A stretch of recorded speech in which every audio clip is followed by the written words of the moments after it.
नमस्कार दोस्तों। दोस्तों, आज ये वीडियो बनाते हुए मुझे हंसी भी आ रही है। क्या है कि जब ये यूएस ईरान का वॉर स्टार्ट हुआ था, तो स्टेट ऑफ हॉर्मूज तो कहीं से भी दूर दूर तक सीन ही नहीं था। मतलब हॉर्मूज को तो लेकर चर्चा थी ही नहीं। सारा का सारा मामला ये था कि अमेरिका और इजराइल चाहते थे कि जो रिजीम है ईरान में, वहां से उनको हटाया जाए, उनके पावर को कम किया जाए। लेकिन आज हम इस सिचुएशन पर खड़े हैं कि यहाँ पर पूरा का पूरा फोकस स्टेट ऑफ हॉर्मोज पर हो गया है। इनफैक्ट मामला इतना ज़्यादा बिगड़ गया है कि स्टेट ऑफ हॉर्मोज के ऊपर यूएस और ईरान एकदम आमने सामने हैं। ऐसा लग रहा है कि एक बहुत बड़ी जंग होने वाली है। आप देख सकते हो, ये खबर Trump says US will block the already blocked Hormoz. अब देखिए, यहाँ पर कई लोगों के सवाल ये आ रहे हैं कि जो स्टेट ऑफ हॉर्मूज को ऑलरेडी ईरान ने ब्लॉक किया हुआ है, फिर उसको लेकर अमेरिका कैसे ब्लॉक कर रहा है। मतलब वो ब्लॉक कैसे कर सकता है? ये प्रोसेस है क्या? अमेरिका यहाँ पर क्या चाहता है? उसका मकसद क्या है?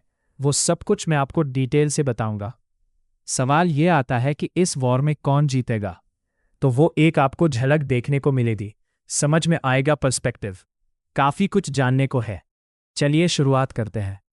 देखिए, सबसे पहले तो आपको ये समझना है कि ट्रंप ने अनाउंस कर दिया है कल देर रात को कि जो स्टेट ऑफ हॉर्मोज पर ब्लॉकेड है वो स्टार्ट किया गया है।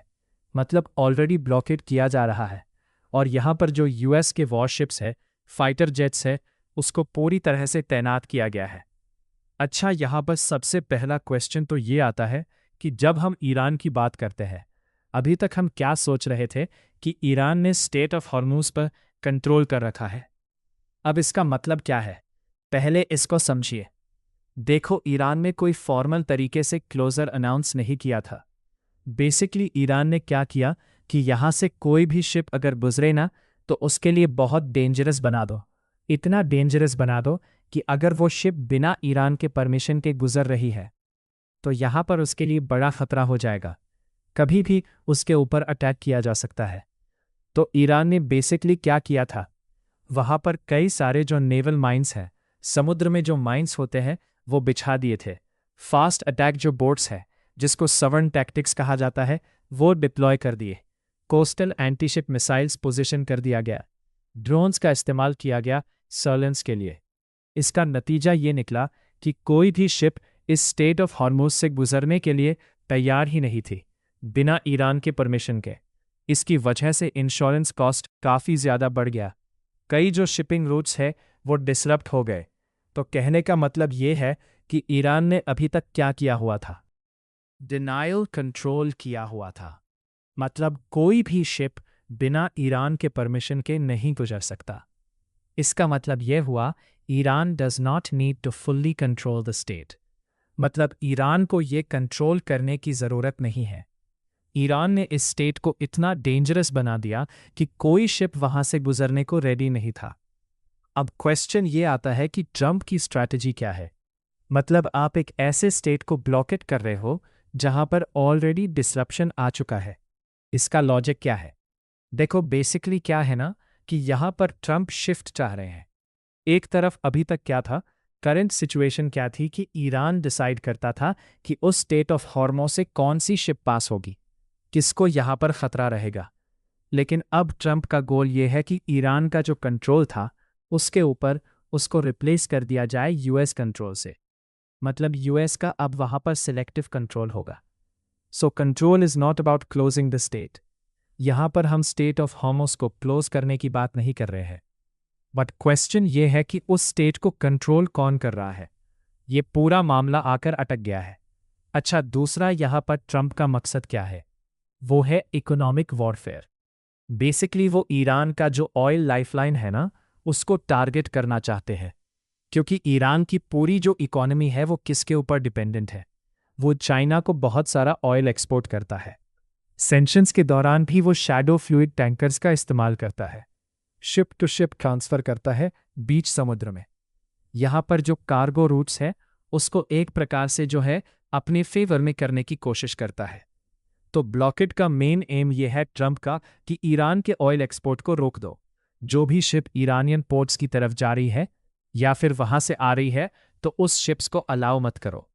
मतलब इसका ये हुआ कि ईरान की गवर्नमेंट का जो रेवेन्यू है वो कोलैप्स हो जाएगा, वॉर फाइनेंसिंग कोलैप्स हो जाएगी और इकोनॉमिक स्टेबिलिटी रुक जाएगी। ये कुछ वैसा ही है जैसे रशिया यूक्रेन वॉर में आपको याद होगा क्या कोशिश की जा रही थी। अमेरिका और उस समय बाइडेन भी जो है वो ये चाहते थे कि रशिया को जो रेवेन्यू मिल रहा है, आपको याद होगा भारत पर काफ़ी प्रेशर था ना कि भारत रशिया से ऑयल क्यों खरीद रहा है।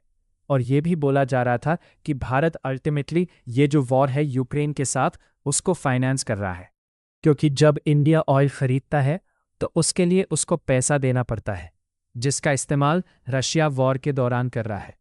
यही बोला जा रहा था ना, सेम ये लॉजिक यहाँ पर दिया जा रहा है ट्रंप के द्वारा कि अगर हम उनके ऑयल एक्सपोर्ट को रोक देंगे ईरान के, तो यहाँ पर उनके पास रेवेन्यू नहीं आएगा और इसकी वजह से उनकी जो गवर्नमेंट है वो बड़े खतरे में आ सकती है।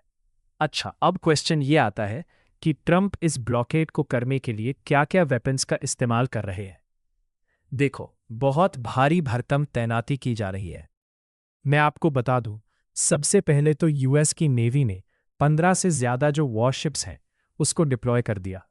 Not just imagine state of Hormuz में अमेरिका की 15 से ज्यादा वॉरशिप्स तैनात की जा रही हैं जो कि इस पूरे स्टेट को ब्लॉक कर सकती हैं, कुछ भी कर सकती हैं, सी कंट्रोल पा सकती हैं।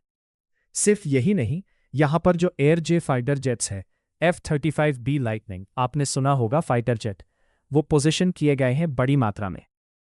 इसके अलावा यहां पर एक और यूएसएस ट्रिपोली, मैं आपको बता दूं, यूएसएस ट्रिपोली क्या है?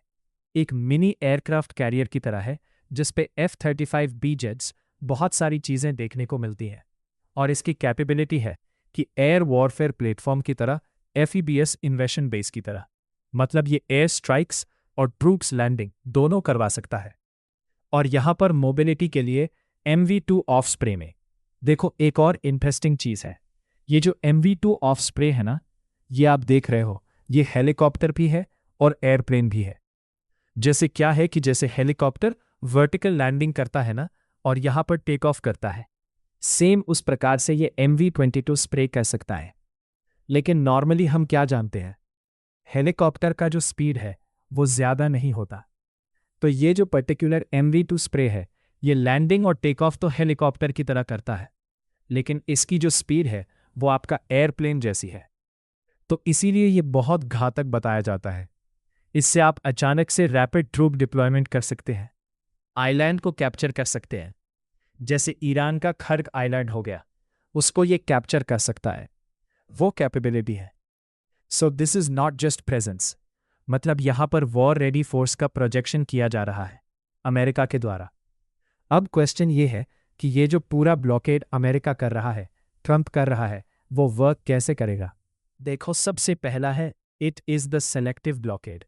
मैं देख रहा था, कल भी मैंने वीडियो बनाया था, वहां पर कमेंट सेक्शन में कई लोग बोल रहे थे कि सर क्या बात कर रहे हैं, वहां से तो कोई भी शिप नहीं गुजरेगी।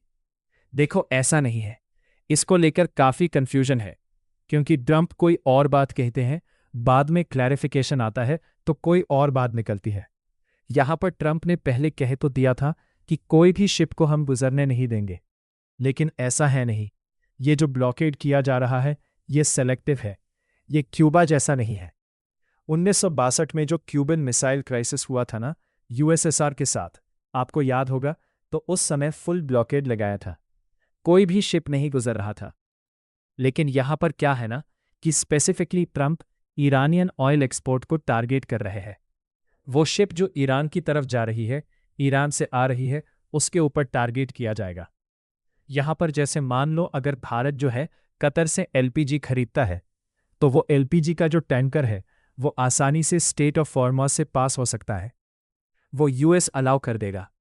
लेकिन मान लो अगर भारत ईरान से ऑयल खरीदता है तो उस ऑयल शिप को अलाउ नहीं किया जाएगा। I hope this is the thing is very clear कि यहां पर जो ब्लॉकेड है वो सेलेक्टिव है, वो फुल ब्लॉकेड नहीं है। फिर दूसरा, नेवल इंटरसेप्शन सिस्टम। US की नेवी क्या करेगी? लगातार शिप्स की मॉनिटरिंग करेगी, सैटेलाइट्स के थ्रू, ड्रोन्स के थ्रू, और जो भी सब्सिशियस वेसल्स होगा स्टेट ऑफ हॉर्मोज में, उसको रोकेगी और चेक करेगी, इन टैंकर्स को इंस्पेक्ट करेगी यहाँ पर जो शिप्स है उसको रीडायरेक्ट कर सकती है।